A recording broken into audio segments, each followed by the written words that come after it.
Hey everyone, and welcome to The Rational Republican, a podcast where we look at complex issues facing us here in Oregon and around the nation. We'll try to address issues from a nonpartisan perspective and view our disagreements through a lens of respect rather than tribalism or divisiveness.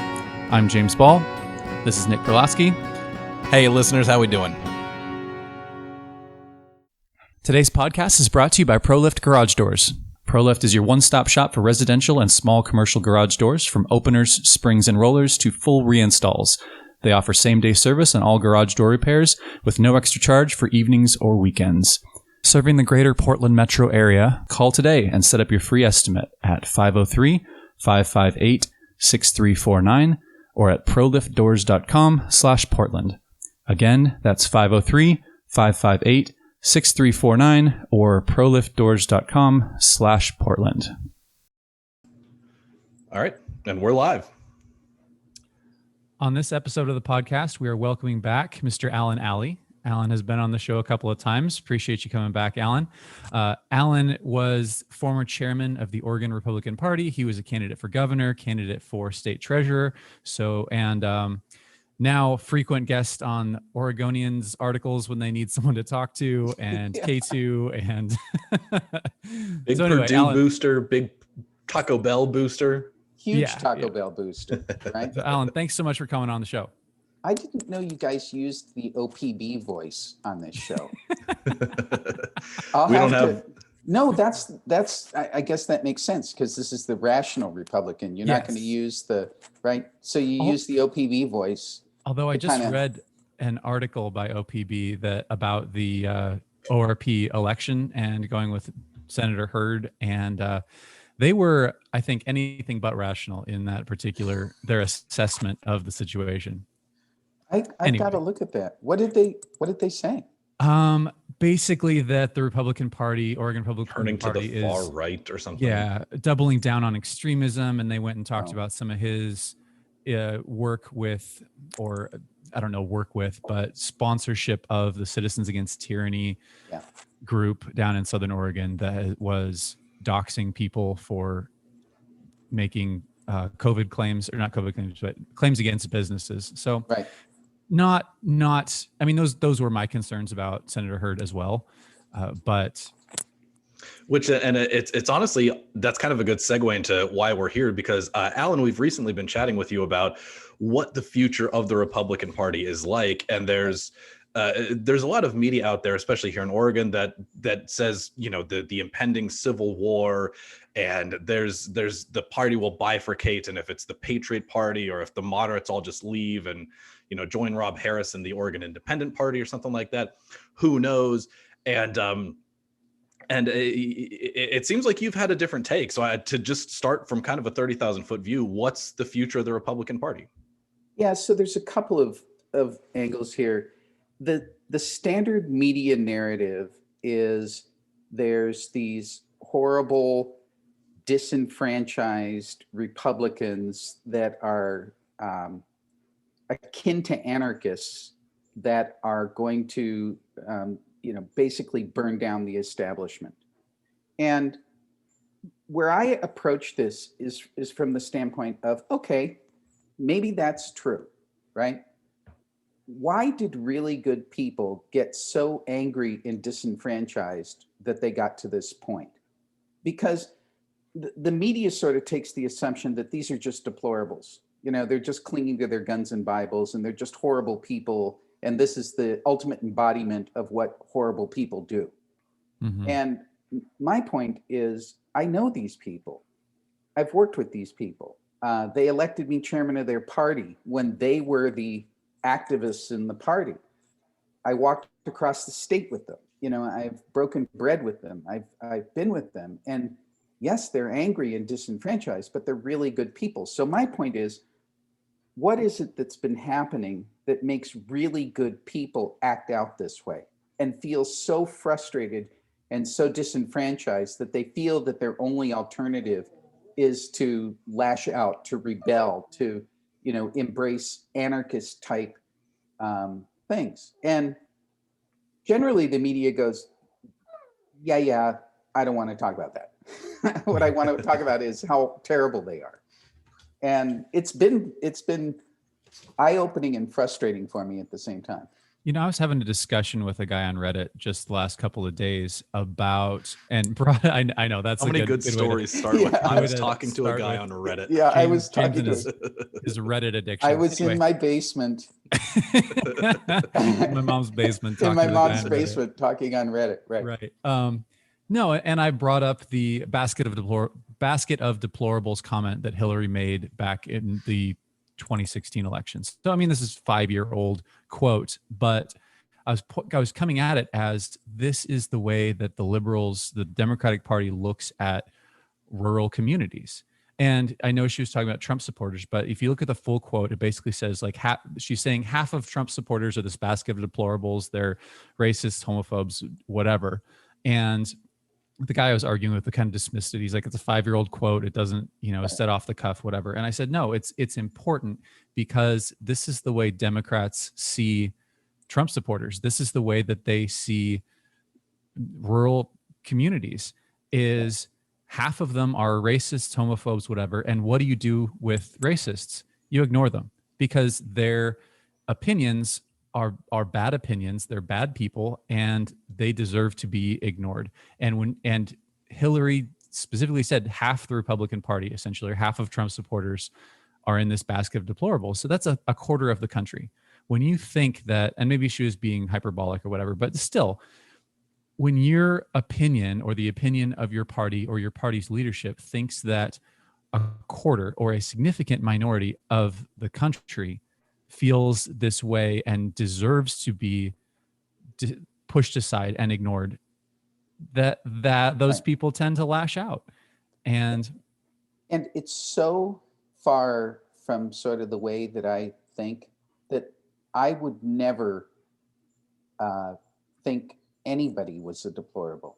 And imagine if it was reversed. Imagine if Republicans referred to certain segments of the Democratic base as deplorables. They would come completely unhinged, right? well, so I'll push back a little bit. We come pretty close when talking about Antifa or Black Lives Matter or those folks. We're pretty nasty about those people, and some of it deserved, some of it not, probably. But Well, I think honestly, I think that's kind of a good point because to kind of take the other side of what Hillary Clinton was kind of implying with her quote there.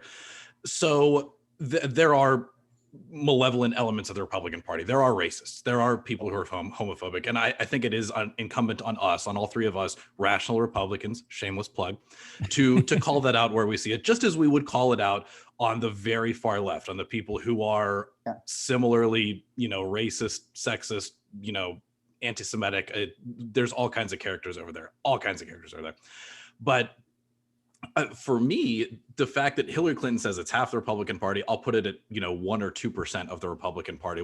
I would say probably less than that. There you go. We can argue about the numbers, but Sure. the both in 2016 and in 2020, somewhere between 50% and 99% of the Republican Party, who is good, honest, decent people, wonderful people, whatever, still chose to vote for Donald Trump instead of the Democrats.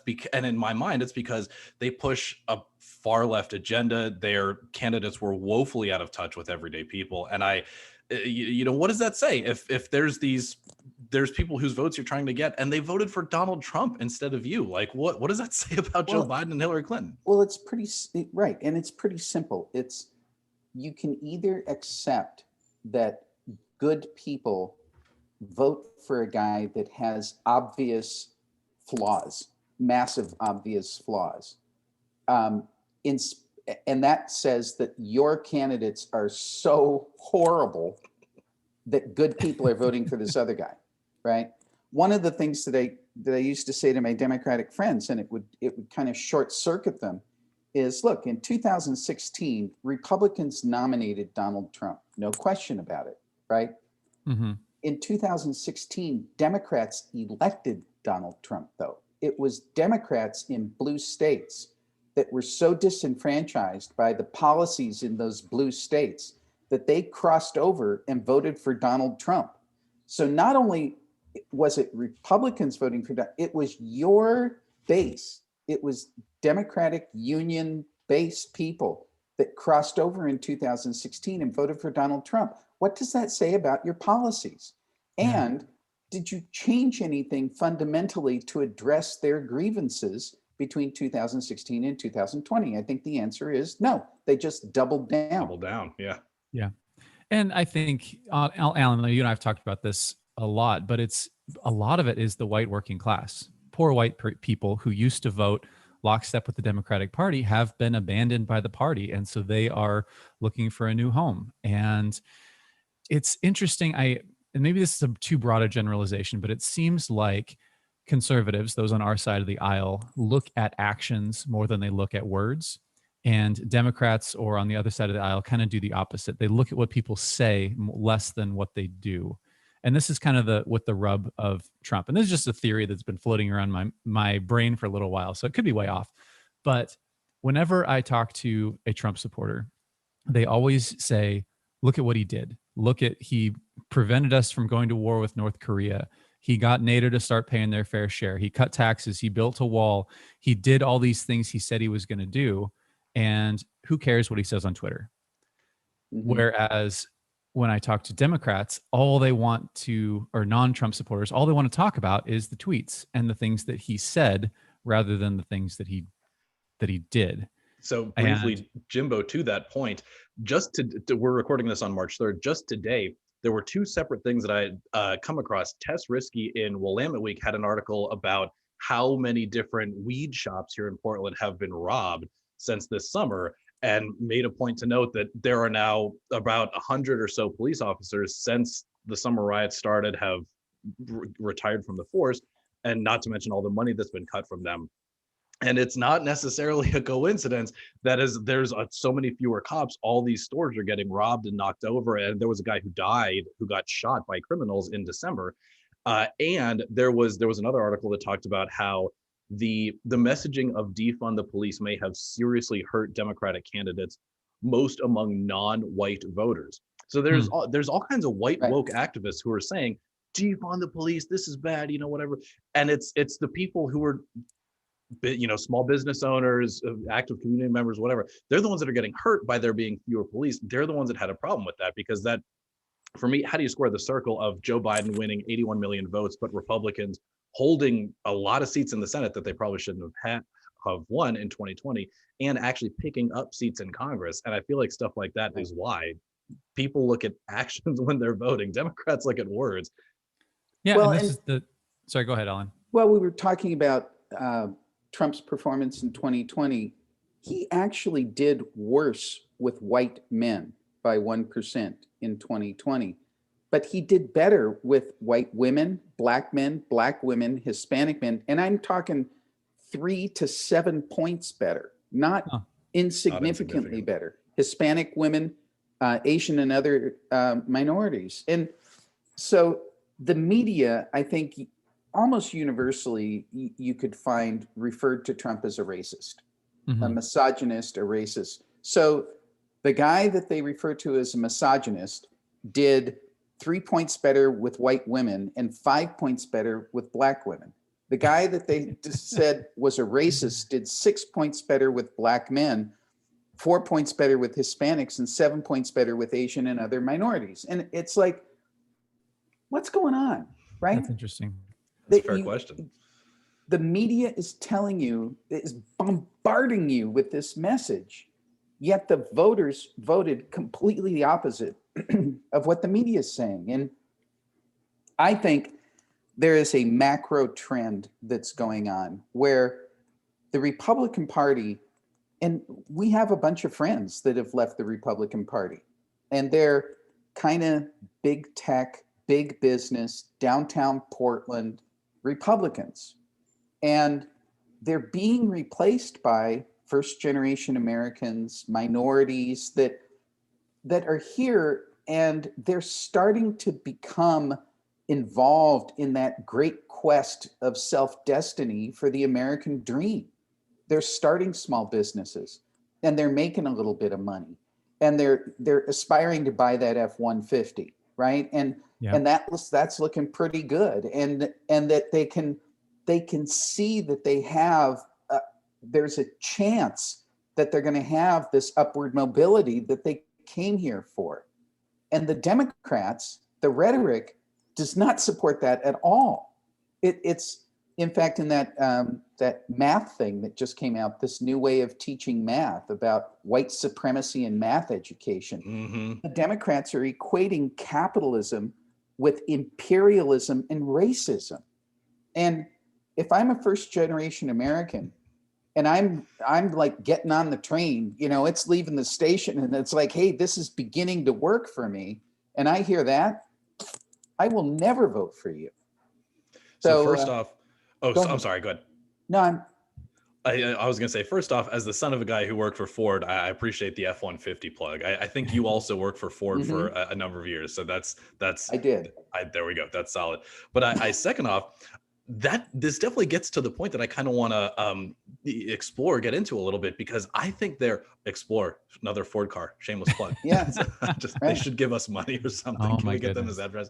But there's a number of different communities, of different interest groups, that for all the doom and gloom about, you know, the Republicans are entering the dark ages and there's an impending civil war, there are a number of individuals and communities here in the country, here in the United States, that are looking around and say, the Democrats left me. I have nowhere else to turn. I came to this country because I wanted to be a successful business owner. I want my taxes to be lower. I don't care if you're gay or straight or who you want to marry, but I do care that what my property tax bill looks like every month, and Multnomah hikes it every time they get a chance to.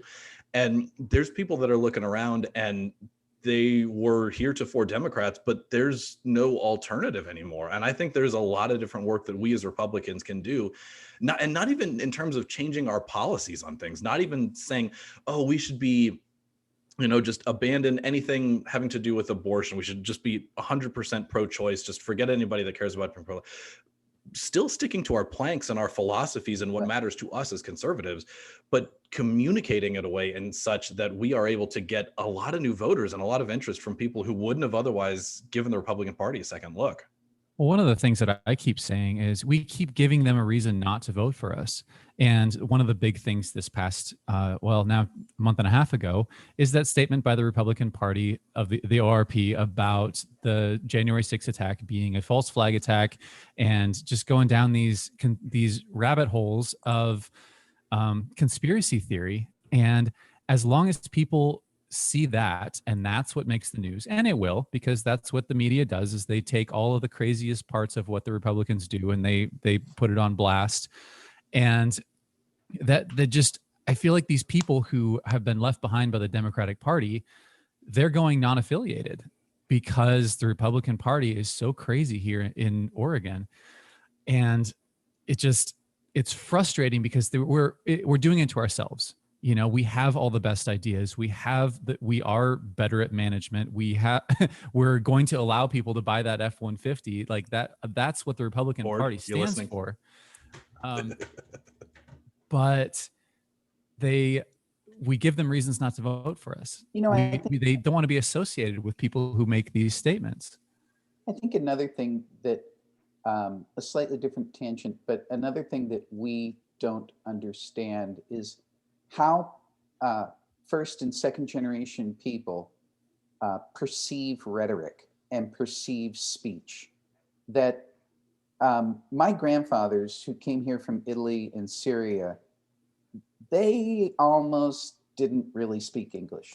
I mean, they did kind of, but not with the subtlety that you and I speak it, and the nuance. So when my grandfather, I'm projecting, if my grandfathers heard Donald Trump speak, the things that the media picks up that are so offensive, they wouldn't perceive it. They would just hear a guy that speaks in terms that they understand because the vocabulary is simplified, right? Mm-hmm. And that he is a strong, dynamic speaker, forceful, right? That's what they would pick up on.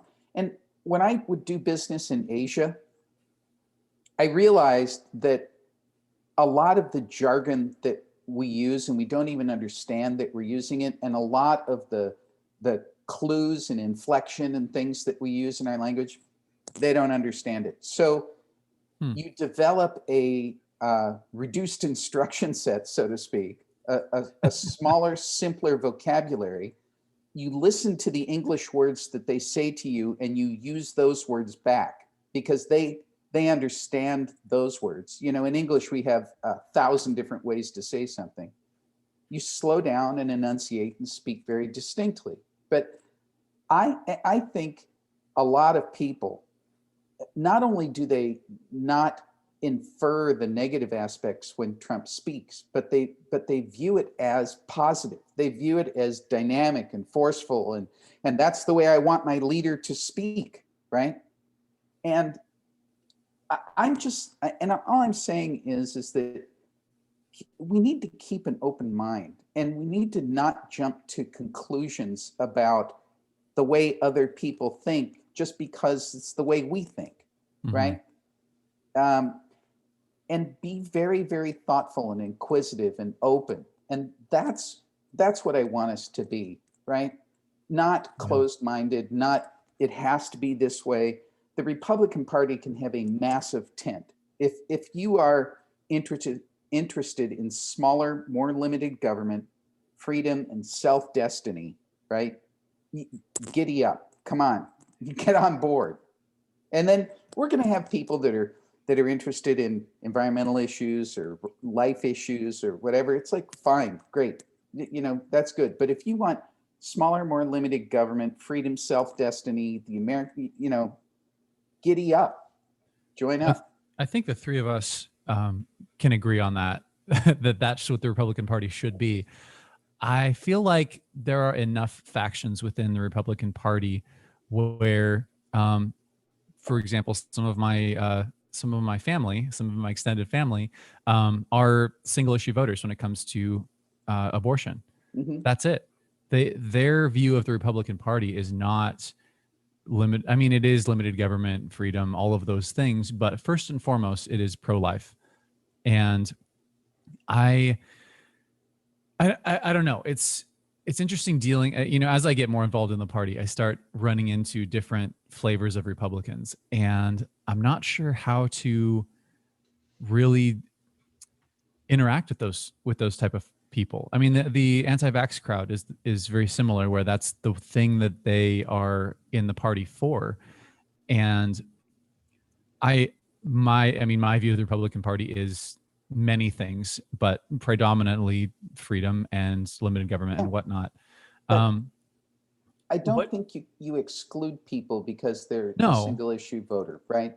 No, not at all. On the Democratic side, the single indicator of voting Democratic is choice on the abortion issue. It is the greatest indicator that they have. And I will get these numbers wrong, so please forgive me, but it's worth throwing them out there and then having people explore and prove me wrong. But it's something on the order of 40% of women have had an abortion. And virtually 100% of those women vote with the Democrats. Yeah. And so it's a huge issue. It is a life-defining issue. When I ran for office, my position on abortion was, I believe life begins at conception. Women have the right to choose, which is exactly my position. A Democratic woman came up to me after I said that, and she said, "You believe I killed my baby. In your heart, you believe I killed my child. I could never vote for you, and I will work with all of my might to make sure that child." We have to understand those issues and not just say, "Oh, life, you know, whatever," right? And I actually don't have a good answer. I really don't, because, and that's why that's why the Democratic position of it's your choice. It's completely your choice. No, get the government out of it. It's your choice. There's a Rick and Morty episode that comes to mind where it's worth watching if our audience is unfamiliar, but basically one of the characters gets the chance to relive different experiences over and over, and so he can go off in one experience and go off and shoot somebody and then reset himself back to where he was as if it never happened, thinking that there's been no consequences. And the twist at the end of the episode is there were consequences. He just switched to a different universe in the multiverse every time, and so now he's stuck with all these consequences of what he had done. And that's almost what the Democrats are trying to think, is that it's totally your choice. Doesn't matter. You choose whatever it is that you want there to be. And I'm sure we'll get some letters for that one, but it's a fun thought experiment of what it looks like when you actually think that there are no consequences. But I'd be curious for your thoughts, because I see that we have got this, there are never Trumpers, for lack of a better term. There's never Trumpers like me and James, people who did not vote for Donald Trump, and if he runs again in 2024, are not going to vote for Donald Trump. And then there's a large swath of the Republican Party that did vote for Donald Trump. He's still, even after January 6th, he's got approval ratings in the 70s among Republicans, and he would walk to the primary nomination. And here in Oregon, we've got somebody like Dallas Hurd, who is a very conservative. He's a conservative guy. And then there are the House Republican caucus that had condemned the ORP statement. So there's almost like a divide there. And I'm Alan, and I honestly, and James as well, I'm curious for your thoughts as to how people on the two separate sides of Republicanism, how we work to kind of prove the OPB types of the world wrong, and make sure that we don't get to the point where we're at this civil war, where we can put the party back together, and we can kind of come out swinging with a message where we are able to say, hey, you person XYZ who's never considered voting for a Republican before, we have ideas worth looking at. What? I think it gets back to the smaller, more limited government, personal freedom and liberty, and self-destiny. That I think that's really the core of the message. Now, we're going to have Mitt Romney even said, hey, if Trump ran again 4 years from now, he'd win the election. And I was watching the interview, and the guy was incredulous. The liberal reporter was like, oh, come on, you got to be. And Romney's like, look, he's a skilled, gifted. I've looked at the numbers. Nobody could beat him right now. And I keep going back to the media defaults to these are horrible people that support this person. What I go back to is the people that I know that are adamant Trump supporters are almost universally not only good people, they're great people. They are salt of the earth, rock solid, pillars of the community people. They're the people that are building businesses, and they're the people that are working in the forests, and they're people that are doing the jobs. They are the small business people. Yet they are supporting a guy that is about as unpresidential as you could be using any historical metric for what somebody is as a president, right? The thing I could why think, are they? What I keep getting back to is, how did we screw it up so bad?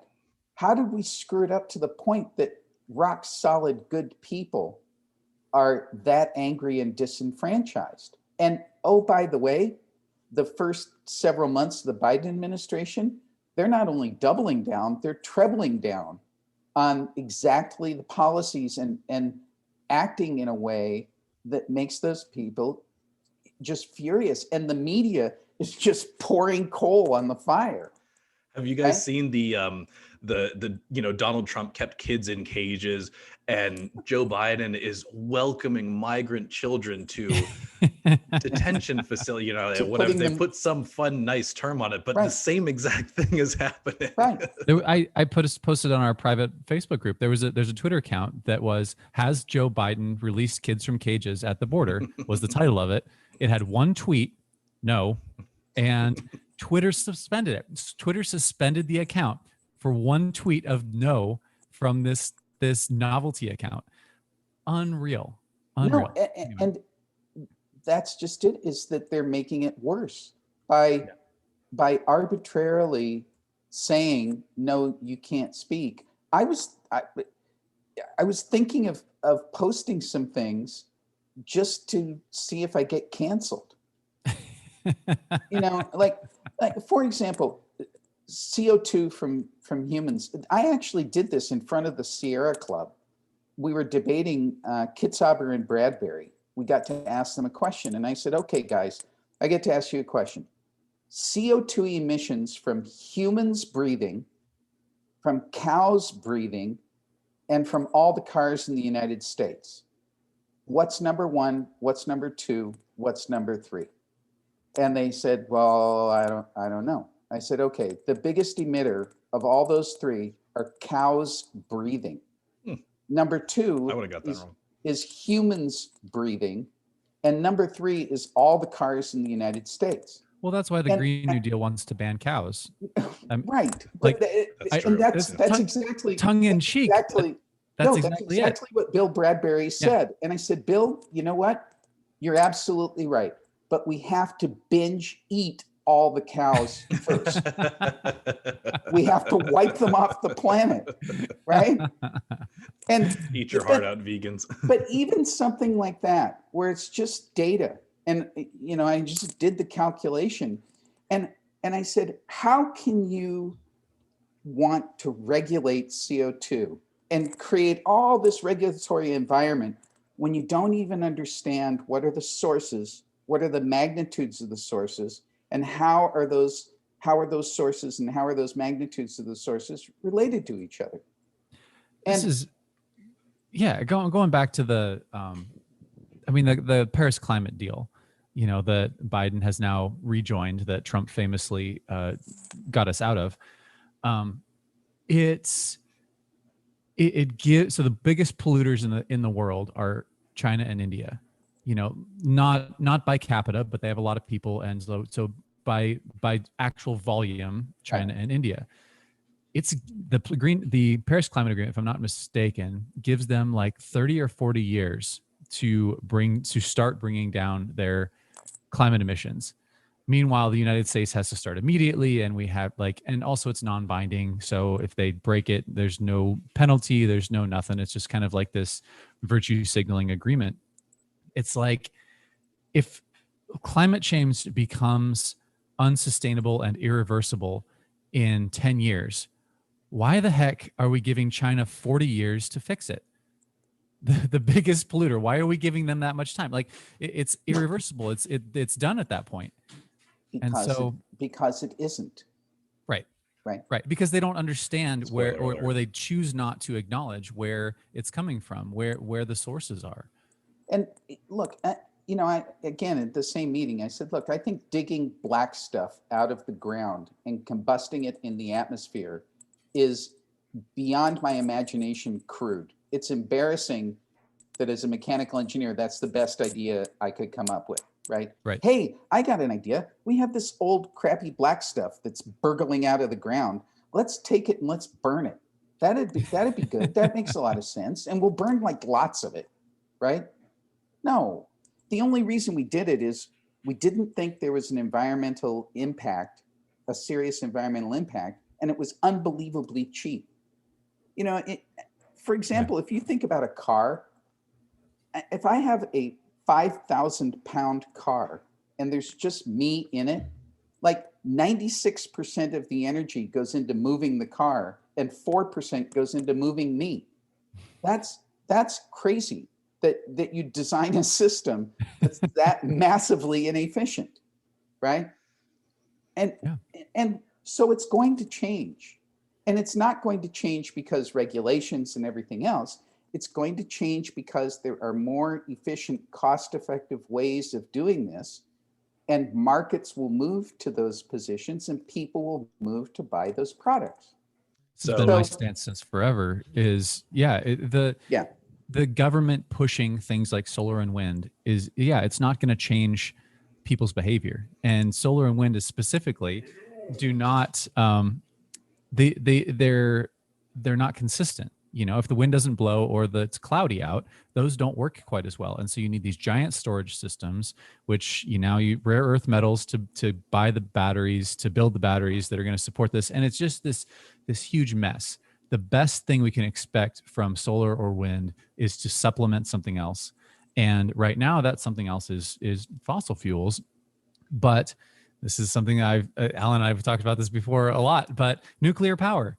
Nuclear power is the answer to this. It is sustainable, it is green, it is safe, and it is consistent. You don't need to rely on wind or the cloudy day or nighttime or anything else. Nuclear is the answer to climate change. That's too funny because that's exactly where I was going to go with this. Yeah. Jimbo, I know, gives me a hard time because on literally about half of our podcasts, I brought up the TV show Chernobyl, which if you guys haven't watched on HBO, it's fantastic. But now, as of yesterday, I had a gift card on Amazon and I bought the book Midnight in Chernobyl. So as of yesterday, I finished the book. So now I can plug the book Midnight in Chernobyl, and you can go and learn even more about nuclear power. But yeah, that's the exact right answer, that's Jimbo. The answer. We've got, and to the extent that this plays into public policy, nobody really is the party of nuclear power at this point in 2021 in the United States. But to the extent that there is, if you have to pick one, it's the Republican Party. Yes. And if you are serious about reducing greenhouse gas emissions, if you are serious about not letting something like Texas happen again, if you're serious about getting people energy independence, nuclear power is the way to go. And we've had 3 semi-serious nuclear accidents in history that have caused the lives of, a couple hundred to 10, 20, 50,000 people, which pales in comparison to the lives that have been lost due to fossil fuels and pollutants in the atmosphere and all of the looming effects of climate change. I would even say that those are not even really I don't know. You say 3 incidents and people immediately think about the worst thing that could happen. I think it's better messaging to just say all of that happened with 1950s Soviet technology. We have been running. It was an hour away from where my dad went to college, and one was in Japan, which is one of the most advassed facilities in the world. But I don't think they were prepared for tsunami. It was old technology. I don't think it was old technology. I think it's super rare once in a lifetime events that lead to a tsunami. And I probably next time maybe don't build a nuclear power reactor somewhere off the coast in Fukushima, but I think the point remains that it's far safer, it's far more economical, and it's far greener. And Republicans, that's the type of message of a policy that Republicans can get out in front of and start, anyway, really. The point I was trying to make is that you can build nuclear power plants where the result or the probability of meltdown is 0. Where they don't melt down, because technology has progressed to this point. Yes. We've been running submarines and aircraft carriers on nuclear power for decades with 0 incidents. It's just a matter of not using outdated technology, keeping up to date on your safety standards, and they are perfectly safe. There is no possibility of meltdown. So here's the other dirty little secret about this whole thing. So if you listen to AOC, many of the Democrats, literally, the world as we know it is going to end in 10 years, right? From CO2 emissions from humans.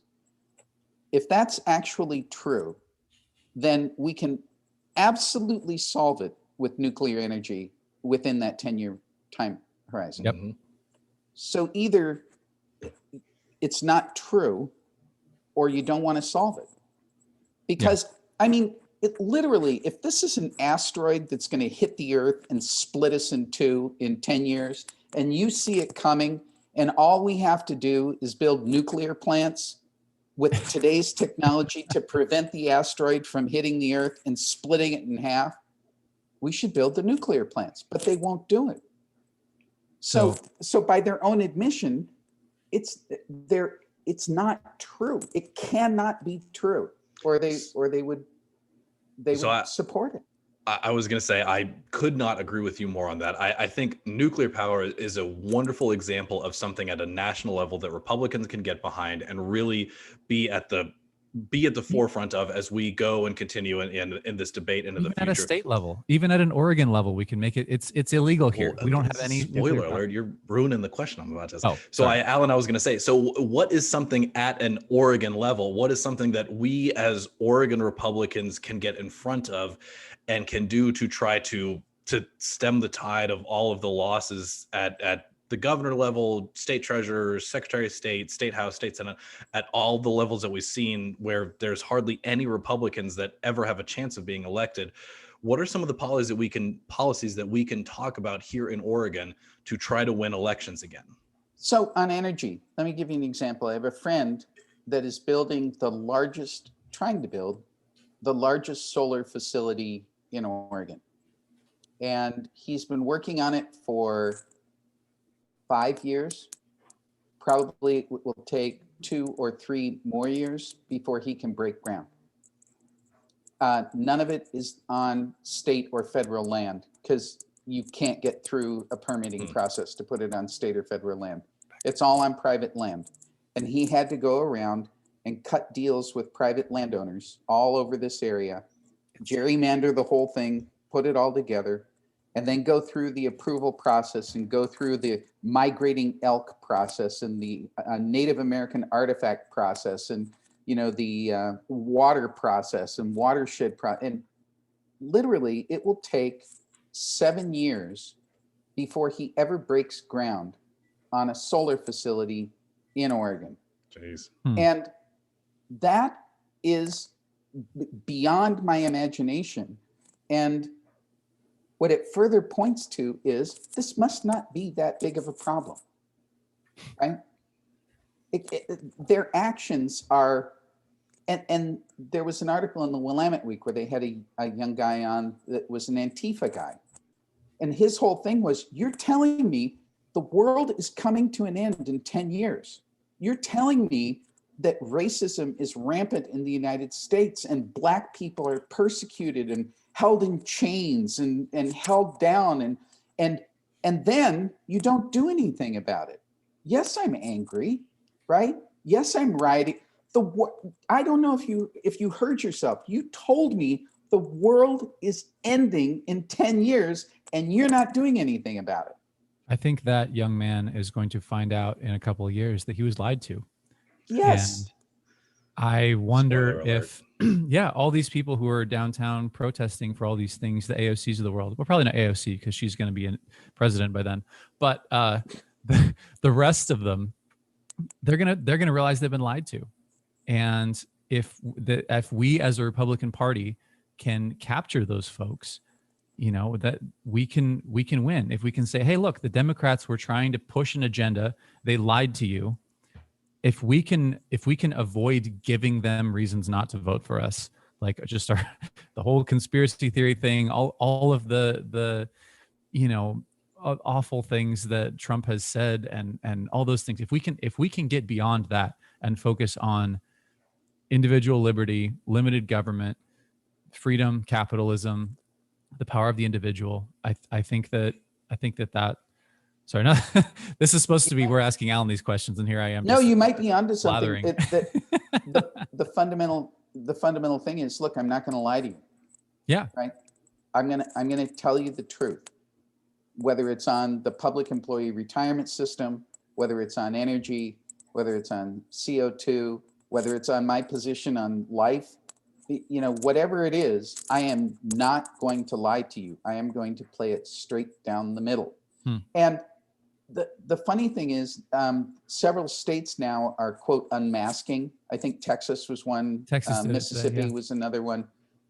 And what the media is, and Joe Biden is saying, this is reckless, this is ridiculous. And what the governors are saying is, look, I'm not telling you don't wear a mask and take grandma who's recovering from cancer to a football game, right?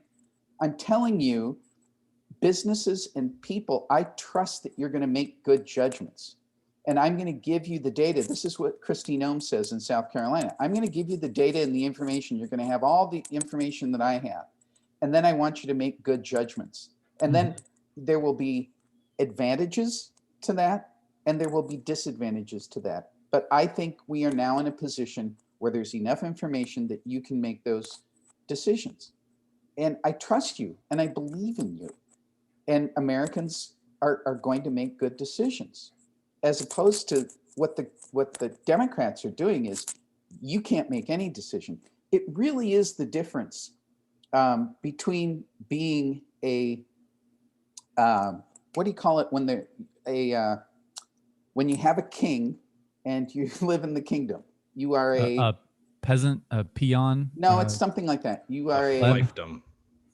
No, a serf. Yeah, something like that. But It's great radio. it's it's terrible radio. But it's the difference between there's a king and there are his people. Subjects. There you go. It's the difference between being a subject and being a citizen, right? Yeah. And it's that quote from Reagan that we are citizens who have a government, not a government that has subjects, right?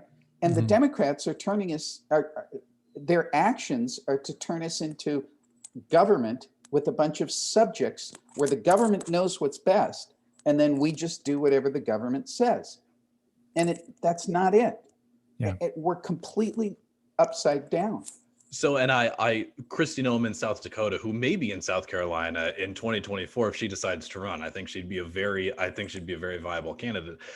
It's funny that you mentioned the unmasking in Texas, just because I, as a person who's lived in Texas for 10 years, and I, still see all the news on Twitter and stuff, all of the businesses that I see are still saying, we are going to require that you wear masks if you want to come, drink at this bar or eat at this restaurant. And that's, as conservatives, this is exactly what we should be celebrating. We don't need the governor. We don't need Greg Abbott to come out and say, hey, you should be wearing masks. If we feel that that's something that's appropriate, we're going to go ahead and do that. If you, as a restaurant owner, want to ensure that you keep your staff safe and your servers and your cooks and everything, then keep the mask mandate on. That's, you knock yourself out. God bless you.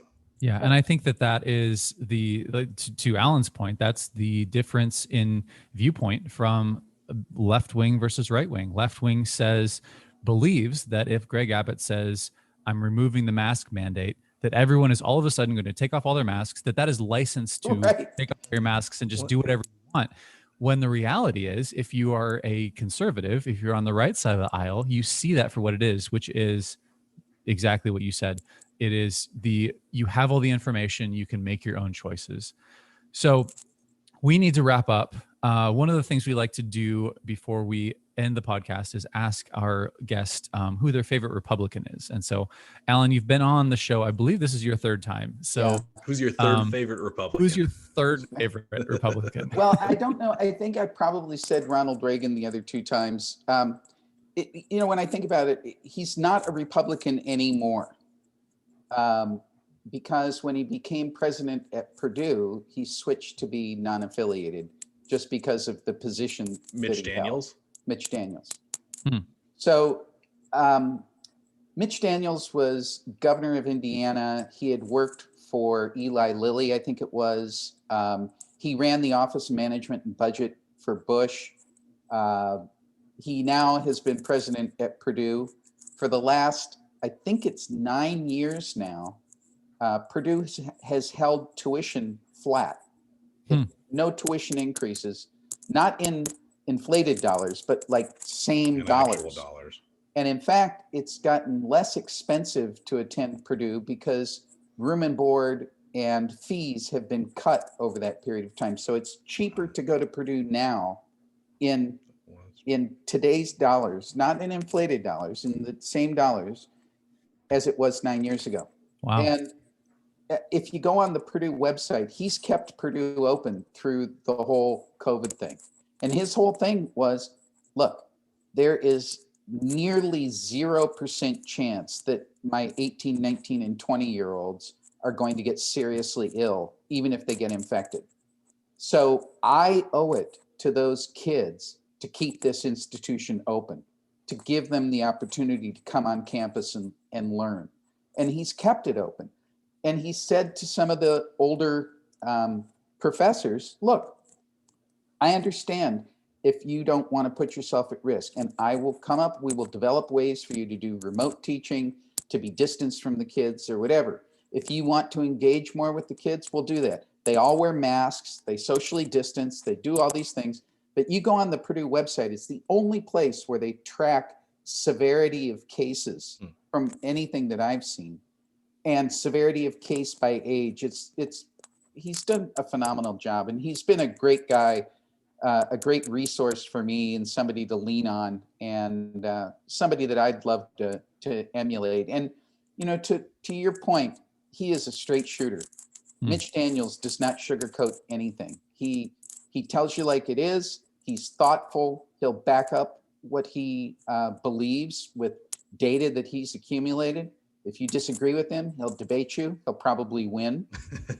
But I'd have to say Mitch is my favorite. Well, so first off, let's get him on this podcast. Second off, go Boilermakers. Neil Armstrong is an alum, except for in early September, they're going to play Oregon State, and I hope they lose their socks. That's going to be a rough game for the Boilermakers. You don't have a Drew Brees anymore. I'm a little conflicted. My dad attended Oregon State for a while, and graduated from Michigan. So it's hey, go Blue.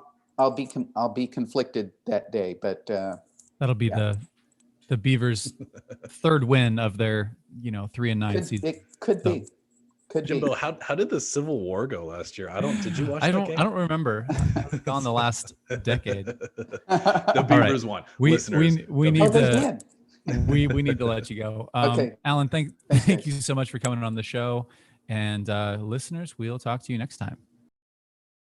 Thanks for listening to the Rational Republican podcast. Your hosts are James Ball and Nick Perlosky. The show today is brought to you by ProLift Garage Doors of Portland, serving the greater Portland metro area for all your garage door installation and repair needs. If you'd like to get in touch with the show, you can email us at james@jamesaball.com or follow us on Facebook, Twitter, or Instagram. You can find our episodes at jamesaball.com, Apple Podcasts, Google Play, or wherever you find your podcasts.